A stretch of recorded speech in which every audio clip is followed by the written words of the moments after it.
ये हूँ जगन्नाथ मामू घर माधव याखर बड़ पर्व हूँ भीम एकादशी। ये एकादशी रे मिनिमम 50,000 रु लक्षे पर्यंत लोक हुंती। या लक्षाधिक लोक आखि आगे रखी आम प्रशासन साथ कथालु तहसीलदार आसते आईएएस आसते विडो साहेब आसते कथालु जे किभली भाव जमी लोक असुविधा न हुए फायर स्टेशन आसते इलेक्ट्रिक वाला आसते सब डिपार्टमेंट आसते इठी हूँ प्रभुंर से दिन जन्मदिन से जन्मदिन आखर हूँ प्रथम हूँ जो मानसिक थाए माने नदी रे बुड़ पकई तार महात्मा जो अच्छी आमर प्राची महात्मा प्राची रे बुड़ पकई इठी दर्शन करती जे तांकर मुक्ति प्राप्त पई जेभली मनरे अलिया न थाए से भाव में माने परिष्कार मनरे आसी जे माने दर्शन करेंगे तांकर बहु पुण्य इठू अर्जन करती प्राप्ति हुए। इति प्रभुंर जो आमर बेढ़ा भितर प्रभु को दर्शन कले आहु ताठू मंगलमय हुए लोकंर लोक जानी जे माधानंद होती माधवर माने जेभली भाव माने पुरी जगन्नाथ इठे माधवर माधव ताकू जी अनुकरण करे कौन से दुख कष्ट ता मन रहे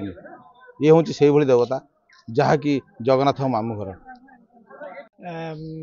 এটা ମାଧବାନନ୍ଦ ଜୀଉଙ୍କର ଭୈମ ଏକାଦଶୀ ମାଘ ମାସ ଏକାଦଶୀ ତିଥିରେ କରାହେଉଛି। ଜଗନ୍ନାଥଙ୍କ ମାମୁଁ ଘର ବୋଲି ସାଧାରଣରେ ଏଇଟା ଗୋଟାଏ ବିଶ୍ୱାସ ଅଛି ଏବଂ ସେହି ଅନୁଯାୟୀ ଜଗନ୍ନାଥ ସଂସ୍କୃତି ସହ ମାଧବ ମନ୍ଦିରର ଯେଉଁ ନୀତିକାନ୍ତିର ଅତ୍ୟନ୍ତ ଅଙ୍ଗାଙ୍ଗୀ ଭାବରେ ଜଡ଼ିତ ଥିବା ଅନେକ ଗୁଡ଼ିଏ ନୀତିକାନ୍ତି ମାଧବାନନ୍ଦ ଜୀଉ ମନ୍ଦିର ଏବଂ ଜଗନ୍ନାଥ ମନ୍ଦିରଙ୍କ ସହ ସମ୍ପର୍କିତ ଅଛନ୍ତି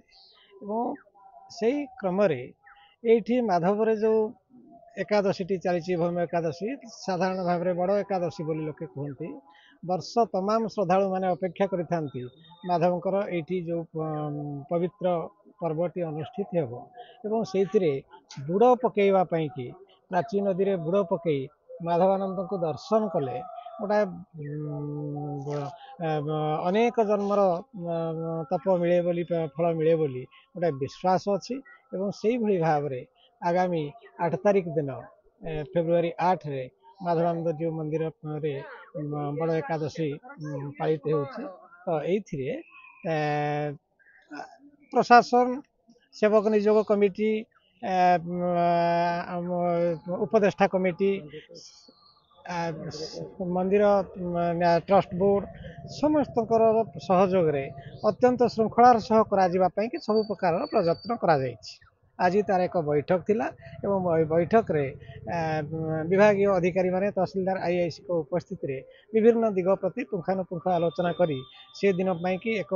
ନୀତି ନିର୍ଘଣ୍ଟ ଧାର୍ଯ୍ୟ କରାଯାଇଛି। ତେଣୁ ସେ ସମ୍ପର୍କରେ ସେ ନୀତି ନିର୍ଘଣ୍ଟ ଆସନ୍ତାକାଲି ପ୍ରକାଶିତ ହେଇ ସମସ୍ତ ସମ୍ପୃକ୍ତ ସେବାୟତ ନିଯୋଗମାନଙ୍କୁ ଦିଆଯିବ ଏବଂ ପରଦିନ 8 ତାରିଖ ଦିନ ରାତି 3ଟାରୁ ପୂର୍ବ ରାତି 3ଟାରୁ କାର୍ଯ୍ୟକ୍ରମ ଯଥାରୀତି ଚାଲିବ। तमाम दिन पूरा प्रभातरू बुड़ पकईवा ठारू राति 3टा 4टारे जो महादीप उठिब से पर्यंत पाखापाखि 50,000 रु ऊर्ध्व श्रद्धालु एठी आसिक ठाकुर को दर्शन करेंगे और उपभोग करेंगे।